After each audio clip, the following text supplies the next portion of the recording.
Hello, everybody. How are you doing today? My name is Tony Zano, and welcome to episode 5 of Online Marketing Moves. We are coming to you live today from the chilly city of Atlanta, Georgia.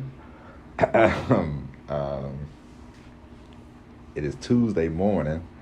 I recorded this last night, but I was recording, and then my lovely wife walked in, and then I said, "Hey," and I started having a full blown conversation. I said, "Wait a minute, this is not." I said, "This recording is no good, no bueno," you know. So I woke up this morning, said I got to record. So here we are. Now normally we record these things and upload them around 8 o'clock. It's about 8:30, so we're a little behind, but that's okay. Don't worry, everybody. We will not fall behind just because we are here in Atlanta, all right? We'll be uploading these every morning, 8 a.m. on the dot, you know, be rocking and rolling. Now, oh yeah, another thing that happened yesterday. I got two stories. First, I started recording, wife walked in. Then the first time I was recording, of course, as you well know, I didn't have the phone on airplane mode. For 13 minutes, I think. No, it wasn't 13 minutes. It was about 7 minutes into it. Phone rang, and then once the phone rings on the podcast, because we record from the telephone. Once the phone rings, boom, it automatically stops. So I'm like, you know what? First off, I gotta set up my little equipment so that way we could record on a daily basis without the use of the phone. That would help. But anyway, here we are today. It's Tuesday, Tuesdays are like, how people complain. People love to complain about Mondays. People love to celebrate Fridays. Tuesday is like and Wednesday is like at least hump day. Tuesdays and Thursdays, they're sort of like the middle child of a family. You know how the middle child is sort of like, who? People like the oldest because they're like, oh, that's my oldest boy. And then, people love the baby of the family. And then the middle child is like, he's okay. They're all right. Me, myself, I am the baby. The youngest child of my parents, the most lovable, the most handsome one of the two out of me and my brother. My brother, he has the distinguished award of being the oldest, which, who cares? You know what I mean? The oldest. What do you get? A prize, a cookie? No. Because the oldest, it's not like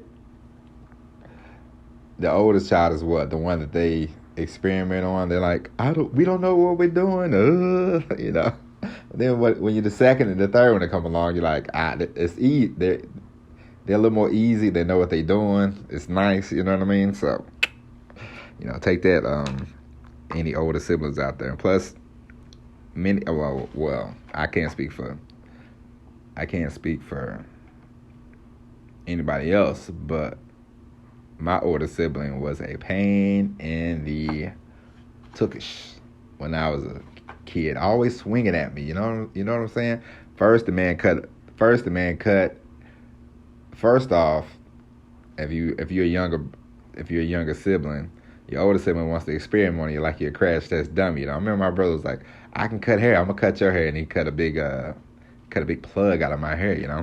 A big chunk, and I looked like a fool. Okay. And then my dad's like, "You let him cut your hair?" I'm like, I'm 4 or 5, bro. What am I supposed to do? What am I supposed to run away? If I run, he gonna punch me. You know what I'm saying? I'm gonna fall out, and then he gonna cut my hair anyway. So I'm sort of stuck. But anyway, enough about that. Today we are going to talk about when the opportunity strikes. Now,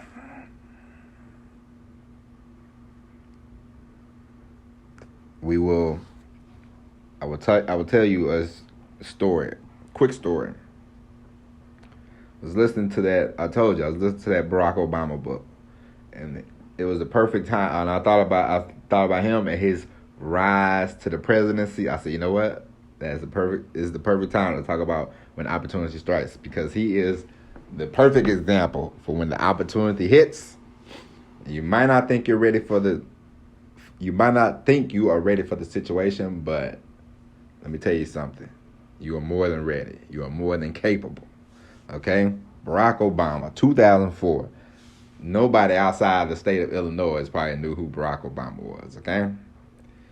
He started a campaign to run for senator, started picking up a little steam, and then they wanted him to speak at the Democratic National Convention. He spoke. It was overwhelmingly positive. People fell in love with Barack Hussein Obama at this point, And he went on the Senate race. He won it with ease. He was the U.S. Senator for the state of Illinois. He had all this momentum, and then people started coming to him. And they was like, "You think about running for president in 2008?" And he's like, "What?" He's like, and in his own words in the book, he was like, he just wanted, the first year he was in office, he just wanted to focus on being a senator for Illinois, And then people kept coming and coming. Then I think he wrote a book, and more people started talking to him about being president. More and more people talking about, change, and we need something different, all this good stuff. So then he said he got pulled in by an older senator, and the guy was like, you should think about it. Opportunities right now, opportunities in your time. I mean, you might not be it. He's like, if you're waiting till 2012 or whatever, he said, it might be too late. He said, this might be the time for you to jump on it. Then, of course, he talked to Ted Kennedy. Ted Kennedy basically said the same thing. Said, opportunities here, opportunities now. Maybe you should jump on it. And then, after a while, he started looking around. Of course, he talked to his wife. And then, boom. 2006, 2007, he started his campaign. And, the majority of us,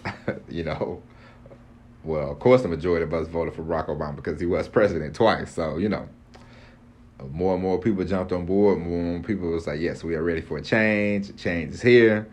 And he took that opportunity, took the wave of momentum. He rolled it all the way to the White House. And he was a one-term senator, He was a one-term senator that became president. I mean, how often does that happen? Probably not often. So, the point of all that is to say, and then of course, because he was a state senator for like 7 years, and he was a senator for 4 years. So, quite naturally, did he know a whole lot about foreign policies? Of course not. But those last couple of years he was in office, I believe he studied up on some, And what if he would have said, "Oh, I'm not ready. I don't know enough about foreign policy." What? No. Right now is your time. Sometimes the present moment is your time. So you have to take advantage. You can't, because if you try to wait for the perfect moment, there is no such thing as a perfect moment. I've had to learn this, wholeheartedly. Because I used to think, when I get the right time, then I'm gonna do this, I'm gonna do that, and I was like, no. You have to create the opportunity. You have to create the, create the moment. And sometimes you're not even looking, and it's like, boom, opportunity is here right now. Like right now, for me, the moment to transition from driving a truck, being gone all the time, blah, blah, blah, to working for myself, working from home. The opportunity is now, because now, like, when I call people to say, hey, I'm an affiliate for whatever program, and then if people look me up, what will they find? They will find a podcast, they will find, stuff I've written, this, that, and the other. They realize I'm a real person. And they'll be like, oh, okay. So it's not like before. Before, when I try my hand at different things, call people up and they be like, what? So, plus now I have more, I won't say more confidence. I'll say I have a I know that this is where I'm going. I know this is going to work. I know that I will be working from home in the next 2 to 3 months. It's not a confidence thing. It's a knowing. It's a, boom, boom, boom, boom, boom. I've laid down the foundation. I've put in the work, put in the time, to now know that I am more than ready. So, Now, of course, I'm not going to be president or nothing like that. So, my momentum, my opportunity is not as bold and as brazen as Barack Obama. But for me, it's a big deal. So for you, if you, let's just say if you're at let's say you're at a Christmas, well, let's say this is a normal, let's say this is a normal time and your company at a Christmas party. And you talk to the boss, and the boss is really impressed, and he was like, Jenkins or whatever, Tommy, Susie, whatever. It's like, I like you. I've never got the chance to speak to you before, but we have an opening and blah, blah, blah, blah, blah. You should look into it. You should fill out the forms or whatever, the application, whatever you have to do to, start talking about this promotion or whatever. And what are you going to say? No, I don't think I'm ready, boss.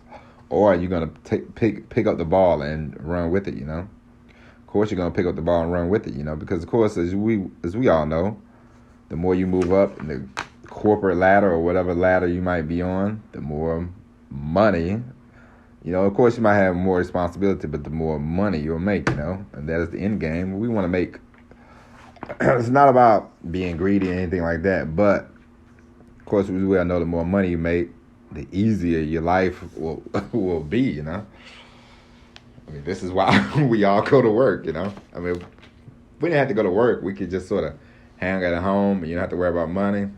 How many people actually go to work? If put in the effort to do the things that they do? I mean, of course, you probably would volunteer, maybe, if that's what you want to do. But for the most part, if everybody could sit at home, they was like, we'll give you $100,000 if you just chill at home.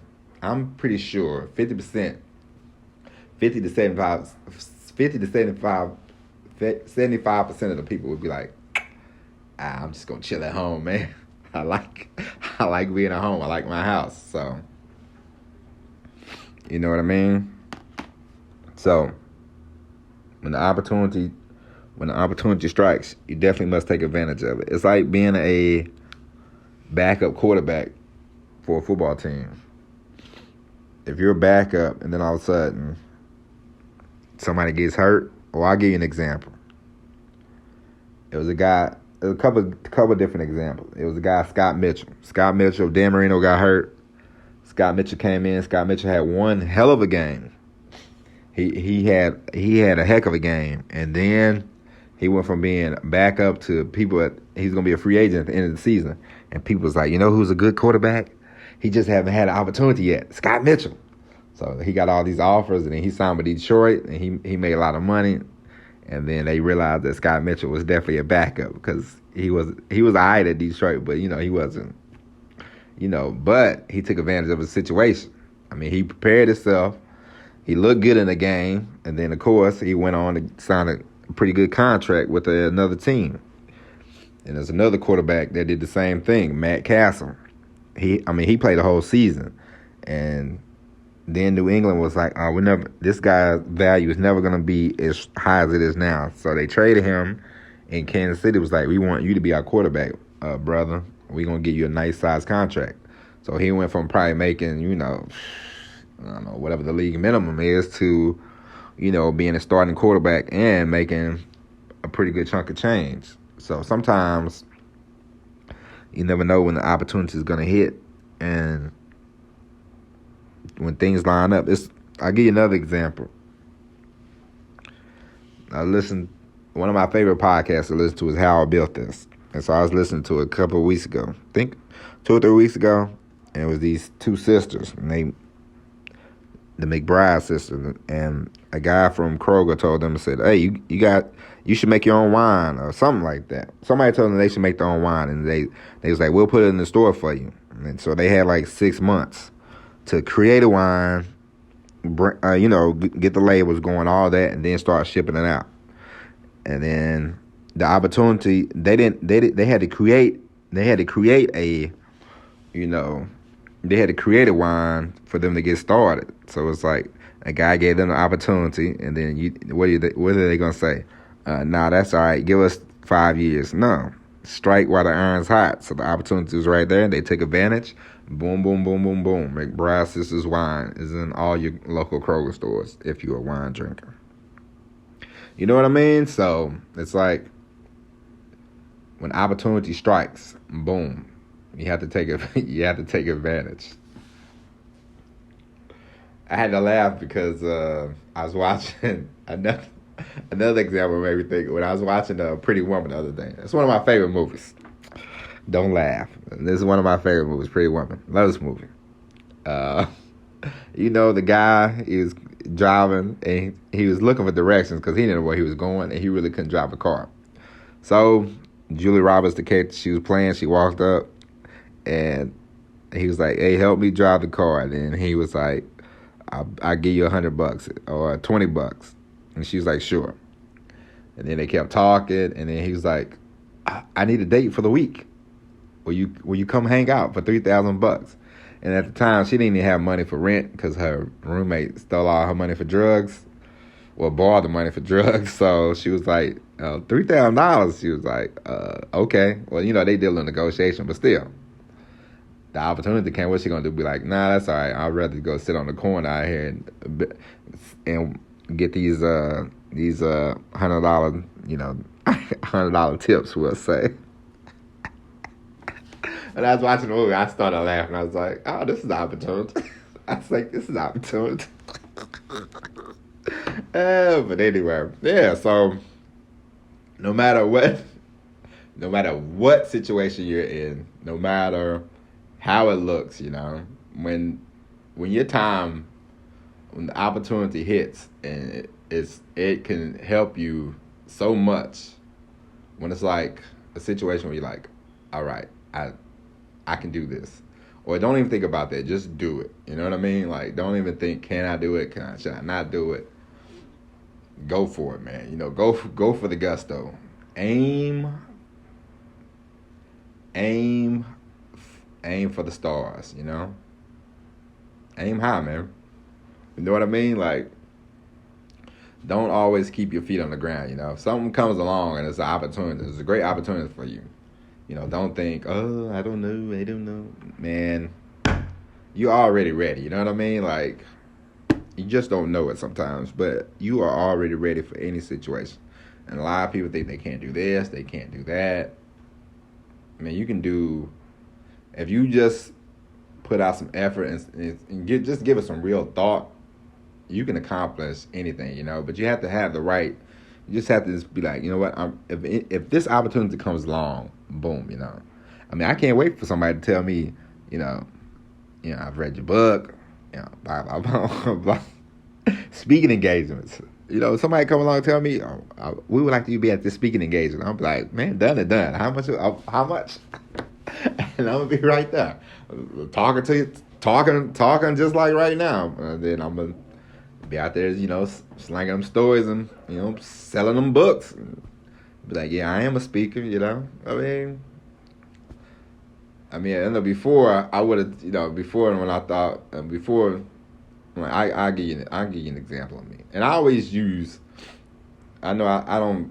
I try not to go but I think if I just give you some examples of what I was thinking, it can encourage you. It can help you out, because I'm somebody who thought, if you would have told me 5 years ago that I would be talking, producing, and doing a podcast, I would have said, probably not. Because, at the time, even I would be like, nah, I don't really like speaking, Now you can't. Can you tell that? Like, can you really tell that now? Of course not. You know what I mean? The only people that are going to be surprised is like friends and family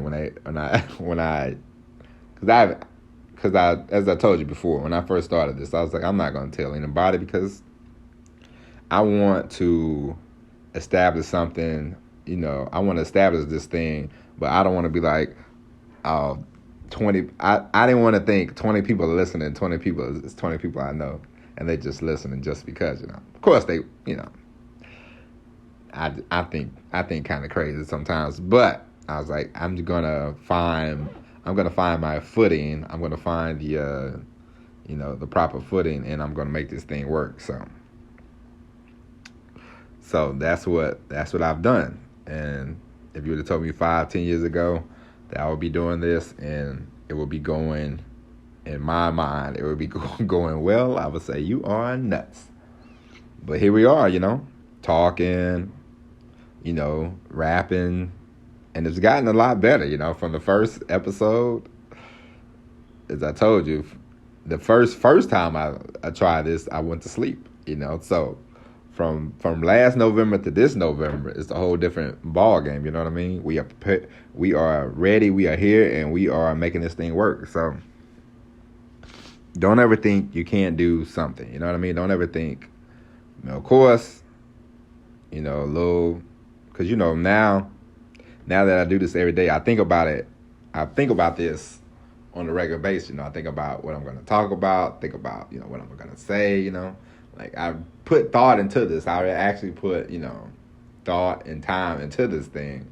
So when the opportunity comes, of course you go for it, but then you readjust. That's the laundry, boys and girls. You readjust, you reevaluate, and then you move forward, and you just keep moving, and you just keep moving. You might not get a mile down the road that day, but just get somewhere down there. Move those feet, as we always say. So, I hope this helps. You know what today is an important day, everybody. You know what today is? Today I am getting a haircut. I haven't had a haircut since July, ladies and gentlemen. It is quite bad. But anyway, that's our time. We will be back tomorrow with another hard-hitting episode of the world famous, universally loved online marketing moves. My name is Tony Rosano. Thank you for your time, and as always, everybody, peace.